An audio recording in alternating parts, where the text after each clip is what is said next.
बाबा जी का यह उद्देश्य, आध्यात्मिक गुरु हो भारत देश। बच्चों चरित्रवान बन जाओ, देश सेवा कर नाम कमाओ।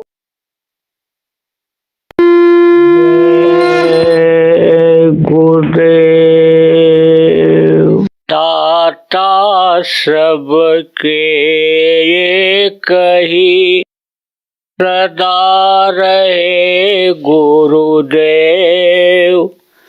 तुमको लाख प्रणाम है, सतगुरु जय गुरुदेव।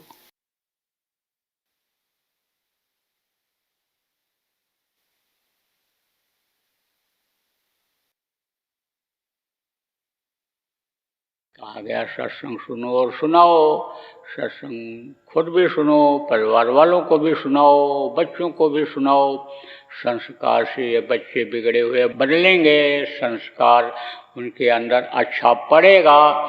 जो देखो उच्च कुल खानदान के कहलाते हैं, वही जो शूद्र का काम करते थे उस काम को करने लग जाते हैं। तो वो जो डिग्री है उनकी, आगे पंडित जी लिखने का, पीछे उनका सरनेम पांडे जी, तिवारी जी, शुक्ला जी, समझ लो कि वो उनको थोड़ा बचा पाता है, उन कर्मों से नहीं बचा पाता है। लेकिन जब सत्संग मिलता है और कर्म बदल जाते हैं, जब खान पान सही हो जाता है, चाल चलन जब सही हो जाता है, विचार भावना जब अच्छी हो जाती है, नियत जब दुरुस्त हो जाता है, जिस काम में हाथ डालते हैं जब वही कामयाबी मिलने लग जाती है, तब आप समझो कि वो अपने असली समझ लो कि जाति में, अपने धर्म में आ जाते हैं और उससे लाभ मिलने लग जाता है। हर किसी को मिल सकता है लाभ, ये कोई भी हो। अब ये जरूर है, जैसे कहते हैं कि जिसके हाथ में, ये जो हस्त रेखा वाले कहते हैं कि जिसके हाथ में ये ऊर्ध्व रेखा हो, यहाँ से चले और यहाँ तक सीधी चली आवे, उसको कहते हैं भाग्यशाली। अब आप ये समझो बहुत से लोगों के हाथों में होती है, आप समझो राजा के भी हाथ में होती है, योगी के भी हाथ में होती है, आप ये समझो अधिकारी के भी हाथ में होती है, और चपरासी के भी हाथ में होती है, मजदूर के भी हाथ में होती है ये, और आप ये समझो कि व्यापारियों के हाथ में होती है, ठेकेदारों के हाथ में होती है।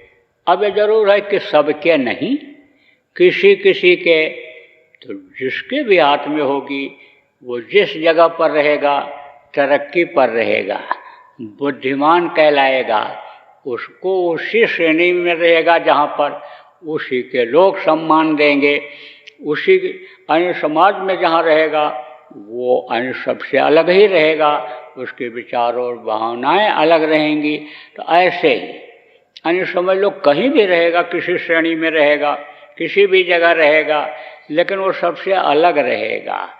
अगर सत्संग को समझ जाएगा और अगर उस चीज़ को पकड़ लेगा कि जिससे वो भगवान बन जाता है, तो आप ये समझो कि तमाम ऐसे उदाहरण मिल रहे हैं कि आप ये समझो कि छोटी जाति में रहे और उस चीज़ को पकड़ लिया उन्होंने कि जिससे महानता आती है, भगवान बनते हैं, और जिससे पूज्य हो जाते हैं, वो गति उनको मिल गई, पूज्य वाली उनके समझो डिग्री आ गई, योग्यता आ गई और वो पावर आ गया। जैसे आप देखो रविदास क्या करते थे, जूता सिलते थे, जूता की सिलाई करते थे, लेकिन काम करते रहते थे और ध्यान लगाते रहते थे। आप समझो इल्म मिल गई थी उस मालिक से मिलने की, इस शरीर को भगवान बनाने की। भगवान के लोग क्या करते हैं, पूजा करते हैं, तो असली भगवान तो मिलते नहीं हैं, लेकिन जो भगवान का काम किए, ये जो अवतारिक शक्तियाँ आईं और अच्छा काम किया, उन्हीं की मूर्ति बना करके उन्हीं को लोग भगवान मान लेते हैं। तो जो अच्छा काम करता है, आप ये समझो कि जब रास्ता मिल जाता है तो वो उस श्रेणी में आ जाता है। तो रास्ता उनको मिल गया था, बराबर याद करते रहते थे। और जब यानी समझो वो भगवान बनने वाली ताकत, वो परमात्मा का तद्रूप बनने वाली ताकत जब आ जाती है, किसमें? जीवात्मा में। क्योंकि जीवात्मा में ही ताकत आती है और जीवात्मा ही ऊपर जाती है। और जब जीवात्मा ऊपर जाती है तो उस मालिक की ताकत आती है। गर्मी ठंडी का एहसास होता है, जैसे बर्फ़ पर हाथ रखते हो तो हाथ ठंडा होता है, गर्मी के किनारे, आग के किनारे हाथ रखते हो तो गर्म हो जाता है। ऐसे ही जीवात्मा जब ऊपर जाती है तो उसमें वो ताकत आ जाती है, वो उसका असर आ जाता है, उस मालिक का पावर आ जाता है। और रहता किसमें है? इसी शरीर में रहती है जीवात्मा। तो इस शरीर में भी पावर आ जाती है, शक्ति आ जाती है। जैसे किसी को बुखार हो जाए, बदन गर्म हो जाए तो अंदर से गर्मी होती है, बुखार अंदर से उभरता है। बुखार समझो कि खाल के ऊपर से नीचे नहीं जाता है, अंदर नहीं जाता है, अंदर से उभरता है। तो अंदर से जैसे बुखार किसी को हो जाता है और वो दूसरे को छूता है तो उसका भी बदन गर्म हो जाता है। आप ये समझो कि ठंडी का असर अंदर से होता है। कहते हैं ना कि जूड़ी आती है, तो जूड़ी कहाँ से आती है? गर्मी में भी जूड़ी आ जाती है। जूड़ी किसको कहते हैं? एकदम बदन ठंडा हो जाता है एकदम से, और एकदम से कांपने लगता है, दो दो रजाई ओढ़ा दो, लेकिन गर्मी बदन में नहीं आती है। तो किधर से आती है? अंदर से जूड़ी आता है, अंदर से यानी गर्मी आती है, अंदर से बुखार का असर होता है। तो आप समझो कि ठंडा हो जाता है एक तरह से बदन, तो दूसरे के ऊपर भी असर होता है, उन चीज़ों पर भी असर होता है, जो कपड़ा पहनता है उस पर भी असर होता है। ऐसे ही जब उनकी आत्मा वहाँ से जुड़ गई, याद करते रहते थे, पावर उनको मिलता रहता था। रविदास जी को तो लोग जाते थे, उनका दर्शन करते थे, तो देखते ही यानी समझ लो असर हो जाता था, आँखों को देखते ही असर हो जाता था, लोगों के अंदर समझ लो कि उनसे प्रेम हो जाता था। यानी समझो कहते हैं ना कि देखो ये इनको देखकर मोहित हो गए, यानी इनके कपड़े को देख करके, इनकी सुंदरता को देख करके, इनके रहन सहन को देख करके इनके तरफ आकर्षण इनका बढ़ गया। ऐसे ही लोग उनको जब देखते थे तो देखते ही रह जाते थे, संतों को लोग देखते तो देखते ही रह जाते, बराबर इच्छा देखने की रहती है। गुरु महाराज को तो लोग हमने देखा छोड़ते नहीं थे, हम तो देखते थे, साथ रहते थे, बार बार आवें, बार बार देखें, बार बार, और इच्छा करें कि आने समझ लो कि एक बार हमारी तरफ फिर देख दें, हमारी आंखों की तरफ फिर देख दें, और देखें और तो फिर मगन हो जाते थे, कूद पड़ते थे लोग, यानी कूदने लगते थे, जैसे बच्चा कूदने लगता है खुश होकर के। छोटे बच्चे को आप बाजार से मीठा लेकर के आओ या कोई चीज़ लेकर के आओ और दो, तो खाएगा और कूदेगा भी, देखो हमको ये चीज़ मिल गई। ऐसे ही जब खुश हो जाती है ये जीवात्मा, जब खुश हो जाता है कोई, मगन हो जाता है, नाचने लगता है। देखो मीरा नाचने लगती थी, मीरा मगन हुई, हरिगुण गाय के कहा गया। यानी आप वो समझो फिर उसको कुछ दिखाई नहीं पड़ता है, साधक को कुछ नहीं दिखाई पड़ता है जब साधना में मस्ती आती है। तो जब लोग देखते थे तो प्रार्थना करते थे, कोई अपनी दुख तकलीफ कहता था, दुख तकलीफ दूर हो जाती थी, कोई प्रसाद मांगता था तो प्रसाद वो क्या देते थे? वही चमड़ा, अरे पानी उठा के और चमड़ा जिसमें भिगोते थे, यानी उसी में से दे देते थे, और उसको लोग बड़े प्रेम से ग्रहण करते थे। ध्यान उधर से हटा देते थे कि भाई ये चीज़ है, आप समझो कि कड़वी दवा होती है, बुखार उतारने की दवा जूड़ी ताप एक होता है, देखो नीम की गुरच होती है, और आप ये समझो कि नीम की छाल होती है, नीम की पत्ती होती है, ये पिलाई जाती है। जितनी भी समझो कि ये ज़्यादा कारगर दवाएँ होती हैं आयुर्वेदिक की, कड़वी होती हैं, कसैली होती हैं। अब जब पिलाया जाता है बच्चे को या मरीज को तो जल्दी पीना नहीं पसंद करता है, ज़्यादा काम करने वाली चीज़ को जल्दी पसंद नहीं करता है, उसका स्वाद अच्छा नहीं रहता है, और जो चीज़ खाते खाते यानी मर्ज पैदा कर लिया उसी चीज़ के लिए मन मांगता है, और जो चीज़ दी जाती है उसके काट के लिए वो उसको अच्छा नहीं लगता है। तब बेटे को बाप क्या कहता है, अरे आंख बंद कर ले और देख मत इधर, अब आंख बंद करके 2 घूंट पी ले, अरे ठीक हो जाएगा, ये मेरा बेटा। माँ कहती है मेरे बेटे, और बस धीरे धीरे प्यार करते करते मुँह में वही कड़वी चीज डाल देती है, वही दे देती है, और बच्चा पीता है जब तो ठीक हो जाता है। ऐसे ही बच्चा उस समय पीते समय भूल जाता है कि ये कड़वी दवा है, ये हम पी रहे हैं। आंख बंद किया और मुंह में डाला और पी गया। ऐसे ही संत रविदास जब वो कुंड का पानी, उसको कुंड कठवट होती थी कहते हैं ना, तो कठवट किसको कहते हैं, जैसे अभी परात होती है, ऐसे ये परात वगैरह का आविष्कार तो उस समय था नहीं, तो लकड़ी काट करके और पानी रखने की जगह बना लेते थे, तो उसको कठौत कहते हैं ना। कहते हैं मन चंगा तो कठौती में गंगा, तो उसी में से पानी दे दिया करते थे और लोग श्रद्धा प्रेम से पीते और लोगों को लाभ भी होता। वो तो एक निमित्त मात्र देते थे, बाकी तो उनके कर्मों को काट करके और उनके रोग को तकलीफ को दूर करते थे। आप समझो, विश्वास के लिए प्रसाद रूप में जब कोई मांगता था तब लोग देते थे। गुरु महाराज भी बहुत से लोगों को मेरे से कह करके ही दवा बतलाए, कह इनको दवा बता दो। पहले तो हमको उन्होंने बताया और फिर बोले इनको बता दो। ऐसे भी लोग हमको मिले कि भाई हम तो दवा पी ही नहीं पाए, हम तो ला ही नहीं पाए, लेकिन हम ठीक हो गए जब गुरु महाराज को कहे अपनी तकलीफ, तो दवा उन्होंने बताया तो आपने बताया तो, लेकिन हम नहीं पिए, ठीक हो गए। ऐसे भी मिले लोग। तो विश्वास के लिए तो लोगों को दवा दे देते हैं, प्रसाद दे देते हैं, बाकी तो दया से ये सब काम होता है। आप ये समझो, संतों के दया से ही सब जगह सब कुछ होता है। मान्यता चाहे वो पेड़ को दे दें, चाहे पौधे को दे दें, चाहे मंदिर को दे दें, चाहे मूर्ति को दे दें।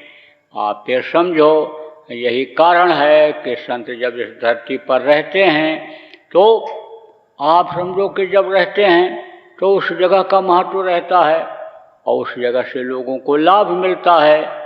लेकिन जब चले जाते हैं वो लाभ नहीं मिलता।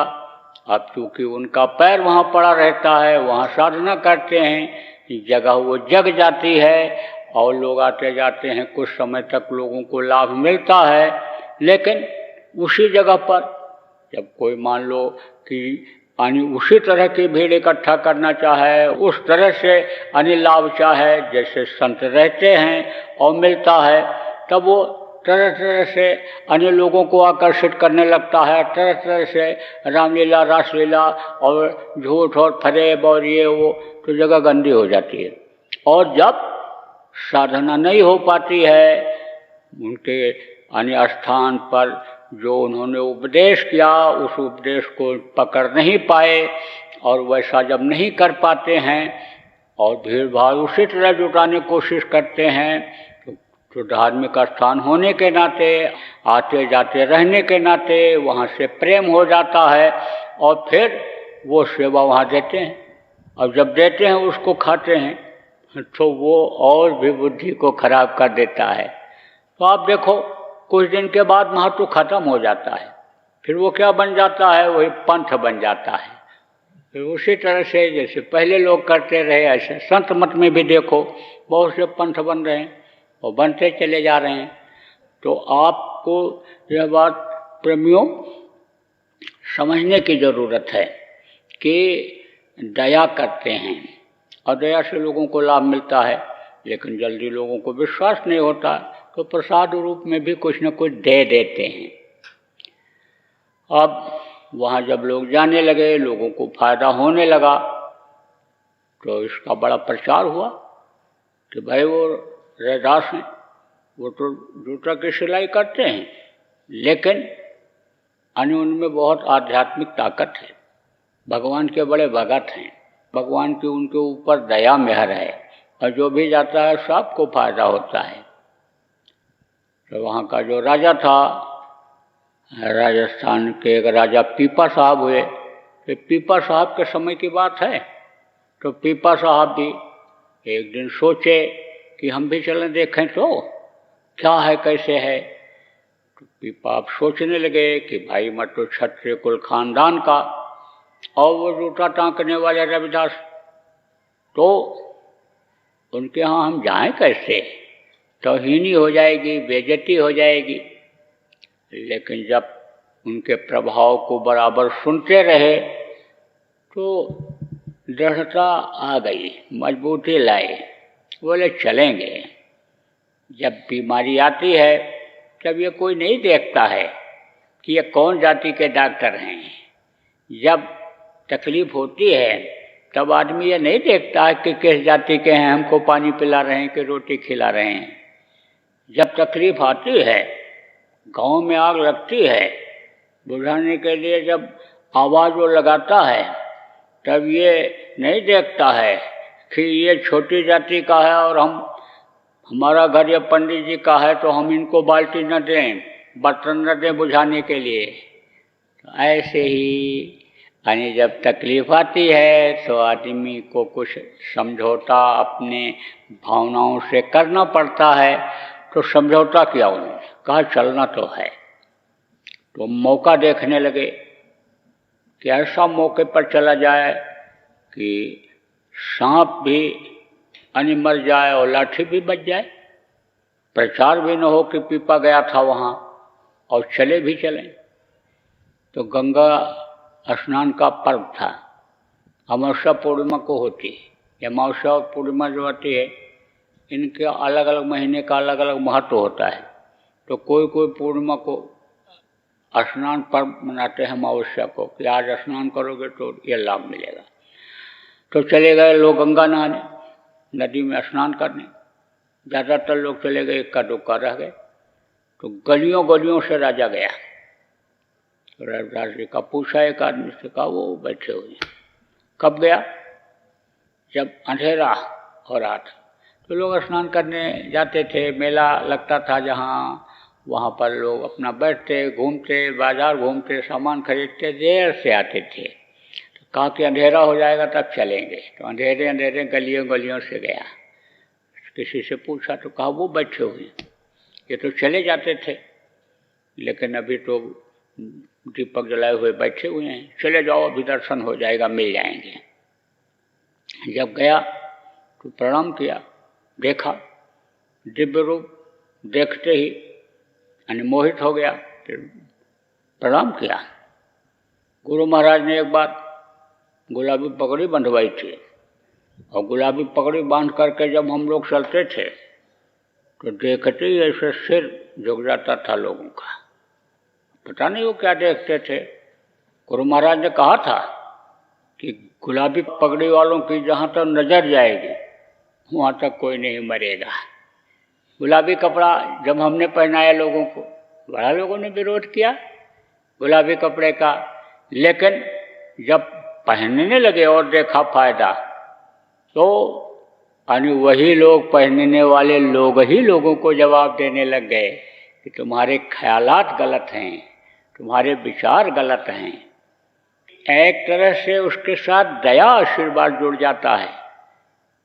तो देखते ही एक तरह से आकर्षित हो गए।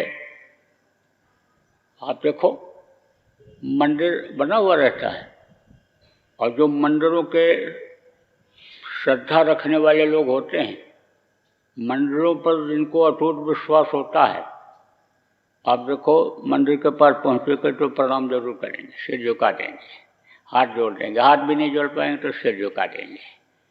जो देखो इस शरीर को मानव मंदिर मान लेते हैं, जिनके समझ में ये आ जाता है कि इसके अंदर जीवात्मा वो मालिक की रूह रही है, और रूह निकल जाने पर भी शरीर मुर्दा हो जाने पर भी जलाने के लिए, जब गाड़ने के लिए कोई कंधे पर रख करके 4 आदमी जाने लगते हैं, और मुर्दा को जब आदमी देखता है तो प्रणाम कर लेता है। किस लिए प्रणाम करता है? कहते हैं इसमें मालिक की रूह रही है, अगर जानकारी है तो, और नहीं तो लोग प्रणाम करते थे, कहते करना चाहिए तो प्रणाम कर लेते हैं। ऐसे ही देखते ही यानी सिर झुक गया, और सिर झुक गया, प्रणाम किया, बैठ गए। तो कहा कि महाराज प्रसाद लेने आया हूँ, कुछ प्रसाद हमको भी दे दो, आशीर्वाद दे दो, प्रसाद दे दो। तो उसे कुंड में से पानी निकाला और राजा को दे दिया। अब राजा सोचा कि भाई इसी से चमड़ा भिगोते हैं, हमने देखा इसे हाथ से निकाल के चमड़ा भिगो के सिलाई किया। चमड़े को जब भिगो देते हैं मुलायम हो जाता है, और फिर उसमें सूजा डालते हैं तो आराम से चला जाता है, सुई आराम से चली जाती है और सिलाई ठीक से हो जाती है। चमड़ा अगर कड़ा रहेगा, सिलाई नहीं ठीक से हो पाएगी तो सूजा की नोक भी तोड़ देगी, तो इसलिए उसको भिगोते हैं। तो देखा अभी उसी से भिगोए और उसे हाथ से और उसमें से पानी दे दिया। राजा ने पिया नहीं, कहा ले ले पी ले पी ले, राजा ये ले प्रसाद पी ले। नहीं पिया, दिखाए के लिए तो ऐसे डाला, लेकिन ऐसे अंदर ऐसे डाल दिया, बाह में अंदर चला गया पानी सब, चल दिया। अब गया जब वहाँ तक पहुँचा राजमहल में, तो कहा देखो एक तो हरिजन के यहाँ गए और वो चमड़े का पानी दे दिया तो शरीर गंदा हो गया और ये कपड़ा गंदा हो गया। अब आप समझो कि कपड़ा गंदा हो जाए तो धो लेते हैं, साफ हो जाता है, शरीर गंदा हो जाए धो लेते हैं, साफ हो जाता है, लेकिन अंतरात्मा जब गंदी हो जाती है तब गंदी भावना नहीं निकलती है जल्दी, उसकी सफाई जरूरी है। तो राजा लोग क्या करते थे, राजा लोग दिखावे का तो यज्ञ जरूर करते थे, दान पुण्य करते थे, लेकिन राज्य को चलाने के लिए बहुत सा अपराध भी कर डालते थे। भोगी ज़्यादातर होते थे राजा लोग, तो आप तो समझो विचारों और भावनाएं उनकी बहुत अच्छी अंदर से नहीं रहती थी। तो कहते हैं कि जैसा खेत होता है, जमीन होती है, उसी हिसाब से उसके बीज निकल के पौधे बनते हैं, वैसे ही होनहार पौधे होते हैं। देखो एक ही बीज एक खेत में डाल दो, बहुत अच्छा पौधा निकलेगा और वो ज़्यादा फल देगा, और दूसरे खेत में डाल दो तो उसके जो पौधे होंगे कमज़ोर होंगे, फल उसमें कमज़ोर निकलेगा। ऐसे ही यानी समझो कि जिसका अंतःकरण जैसा होता है वैसी उसकी भावनाएं उभरती हैं, तो उनके अंदर ये भावना उभर गई। उसी गंदगी की वजह से जो गृहस्थों का टुकड़ा खाते रहे, यानी जो ऐसा आराम में ज़िंदगी बिताते रहे दूसरी की कमाई पर, ऐसे ही भावना जग गई उनके अंदर और बोले कि चलो तुरंत नहाओ और एक कपड़ा तुरंत धुलवाओ, ये हमारे पहनने वाले कपड़ों में मिलने न पावे। तुरंत बुलवाया नौकर को और कहा ले जा इसको धोबी के यहाँ दे दे, इसको तुरंत साफ कर दे, हमारे पहले वाले कपड़ों में मिलने न पावे। ले गया, दे दिया नौकर। अब धोबी कहीं जा रहा था जरूरी काम से, तो उसने अपनी लड़की से कहा बेटा इसको तू धो करके साफ करके और राजा के यहाँ पहुँचा देना। अब लड़की गई, उसको धोने लगी तो चमड़े के कालापन से उनके कोट के वाह में दाग लग गई थी, तो हाथ से धोने पर वो छूटे नहीं। तो लड़की से वो कह कर गया था खूब सफाई कर देना, ये दाग रहने न पावे। तो उसने क्या किया, उसने मुँह से उसको चूसना शुरू कर दिया, चूस चूस करके इसको दाग को मिटा देंगे। अब वो चमड़े के पानी का जो रस था कपड़े में लगा हुआ वो उसके शरीर के अंदर चला गया, और वो जा कर के जो यानी पावर उसमें थी और उसका जो रस था, यानी जो उन्होंने अपने पावर से दिया था प्रसाद के रूप में, उसका जो रस था चाहे वो गाढ़ा ही क्यों ना हो गया हो, तो वो रस जब उसके अंदर गया तो उसका अंतःकरण साफ हो गया। अंतःकरण कहाँ पर है, अंतःकरण दोनों आँखों के बीच में, यहाँ पर जीवात्मा बैठी हुई है, यहीं पर अंतःकरण है और यहीं पर कर्म जमा होते हैं। पिछले जन्मों के भी कर्म मनुष्य के ऊपर रहते हैं, तो वो कर्म भी अनेक समझ लो कि आदमी को भरमा देते हैं, तकलीफ दे जाते हैं। तो लड़की तो थी कम उम्र की, लेकिन वो पीछे के जो कर्म थे यानी वो उसकी दिव्य दृष्टि को खोलने नहीं दे रहे थे, और ये प्रसाद रूप में जब उसके अंदर ये गया तो इसका असर हुआ।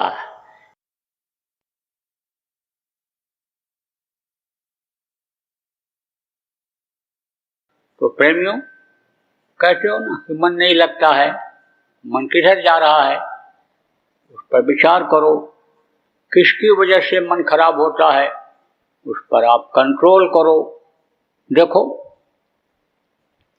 पानी है और पानी में हरा रंग डाल दो तो पानी हरा हो जाएगा, नीला डाल दो नीला हो जाएगा, काला डाल दो तो काला हो जाएगा। ऐसे ही इस पे मन के ऊपर जिस तरह का रंग डालो, उसी रंग में यह रंग जाता है। आप समझो कि इस शरीर के अंदर अगर शुद्ध चीज डालोगे, सात्विक चीज डालोगे, फल फूल मेवा मिष्ठान अन्न अगर आप डालोगे, तो उसी तरह से खून बनेगा, उसी चीज का खून बनेगा और उसी तरह की फिर बुद्धि होगी। जो मांसाहारी होते हैं, आप ये समझो कि पशु पक्षियों का मांस खाते हैं, उनका अंडा खाते हैं, मछली खाते हैं, यानी उनकी बुद्धि कामी क्रोधी हो जाती है, लोभी लालची हो जाती है, परमार्थी नहीं रह जाती है। आप ये समझो, इसीलिए संतों ने ये कहा कि शाकाहारिता लाओ। आप ये समझो कि बहुत पूजा पाठ करो, बहुत जप तप करो और मन पर कंट्रोल नहीं है, तो शरीर यानी समझो मन के हिसाब से ही चलता है, तो शरीर से अपराध हो जाएगा, शरीर से पाप हो जाएगा और वो छूट जाएगा। इसी में फंस जाओगे, शरीर को पाप कर्मों में ही आप लगा दोगे, परमात्मा को भूल जाओगे। इसीलिए संतों ने कहा कि भाई शाकाहारी रहो। इस समय पर प्रेमियों, शाकाहारिता का प्रचार जोर शोर से होना चाहिए। और नवरात्र में जो लोग धार्मिक विचारधारा के आप हैं, आप तक मेरी आवाज ये पहुंचे, तो आप खुद भी शाकाहारी रहो और दूसरे को भी शाकाहारी बनाओ। आपके पूजा पाठ और गृहस्थी के कार्य से जो समय बचे, नहीं भी बचे तो आप निकालो और एक अभियान चलाओ शाकाहारिता का। आप बहुत से लोग मांसाहारी हो लेकिन पूजा पाठ करते हो, नवरात्र में लोग करते हैं, अनुष्ठान लोग करते हैं, यह नियम पहले से बना रखा है, तो इस समय पर तो नहीं खाते हैं, लेकिन दूसरों से कहते भी नहीं हैं कि मत खाओ। दूसरों से कहने में क्यों शर्म रखते हो, क्यों शर्म करते हो कहने में, जब आप शाकाहारी हो। और हम तो यही निवेदन प्रार्थना आप लोगों से करेंगे, जो मांसाहारी लोग हो लेकिन आप अपने को धार्मिक मानते हो, आप किसी भी देवी देवता की पूजा करते हो, भगवान राम की करते हो, भगवान कृष्ण की करते हो, आप नानक देव जी गुरु की पूजा करते हो, आप कबीर साहब की करते हो, आप जितने भी अन्य समझो कि धार्मिक लोग हो, अपने को धार्मिक कहते हो, अन्य धार्मिक वेशभूषा बनाए हुए हो, साधु हो, महात्मा हो, मठाधीश हो, मंदिर के पुजारी हो, कथावाचक हो, कथा सुनाने वाले, सत्यनारायण की सुनाने वाले, आप भागवत सुनाने वाले, गीता सुनाने वाले, जितने भी लोग हो, आप लोगों से मेरी यह प्रार्थना है कि आप लोग कम से कम 9 दिन तो शाकाहारिता पर बोलो। अरे बाकी तो मुंह बंद कर लेना कि चेला नाराज ना हो जाए, श्रोता नाराज ना हो जाए। अरे भाई सचु वैद गुर तीन जो अप्रिय बोले भयास, राज धर्म तन तीन कर होए बेग है नाश। अगर राजा का मंत्री मुंह देखी बात करे, राजा को सही दिशा न दे, सही सलाह न दे, तो समझ लो राज खत्म हो जाता है। वैद्य अगर मरीज के मन के मुताबिक खाने को बता दे तो मरीज तो जो चीज नुकसान करने वाली होती है वही मांगता है, उसकी इच्छा वही चीज खाने की होती है, तो मरीज मर जाएगा। परहेज अगर नहीं बताएगा वैद्य तो नाश हो जाएगा शरीर का। तो सचु वैद्य गुरु, और जो गुरु का काम करते हैं, जो उपदेश करते हैं, जो बताते हैं, समझाते हैं, सच पतलाते हैं, धर्म कर्म सिखाते हैं, आत्मा परमात्मा का कल्याण का रास्ता बताते हैं, कराते हैं, वही लोग अगर समझ लो मुंह देखी बात करने लग जाएं कि जैसा लोग चाहते हैं उसी तरह से बता दो।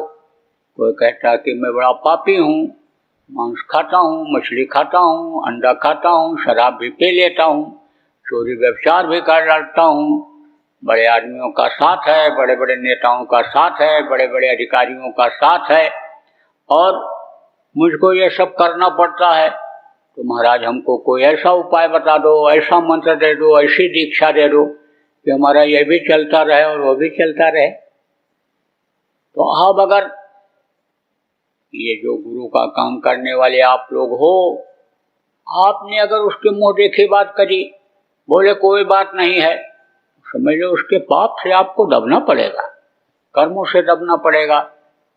और अगर आप आने समझ लो कि उसको समझा दोगे, भाई अभी तक जो हुआ सो हुआ, अब मत करना, अब ये बुरा कर्म छोड़ दो, और उसने अगर छोड़ दिया और आपके अंदर अगर आध्यात्मिक शक्ति नहीं है, ताकत नहीं है, आप उसकी गलतियों को माफ नहीं कर सकते हो, और आपने अपना समर्थ गुरु बना रखा है, तो आपके गुरु उसका माफ करेंगे। जय गुरुदेव।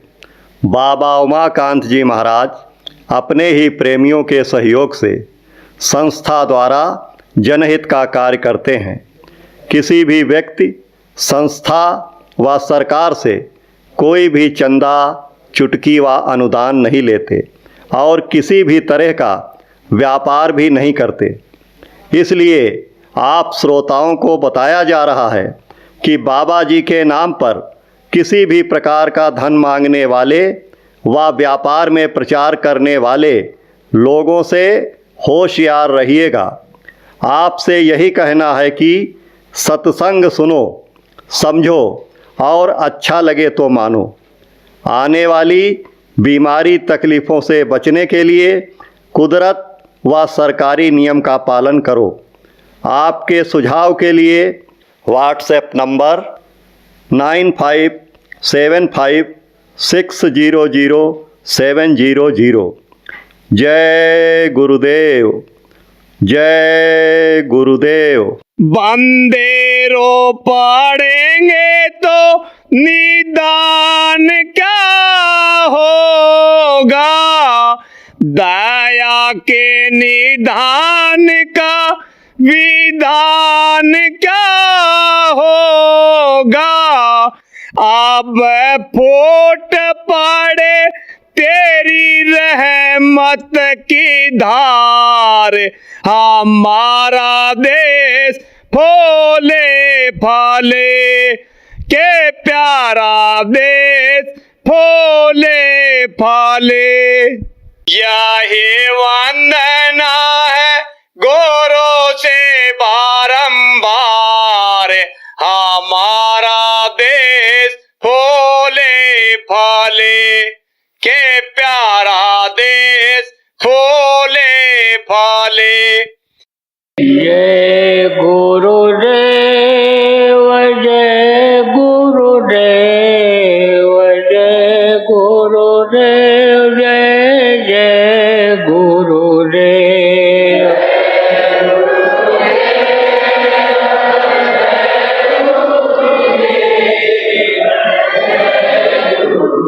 की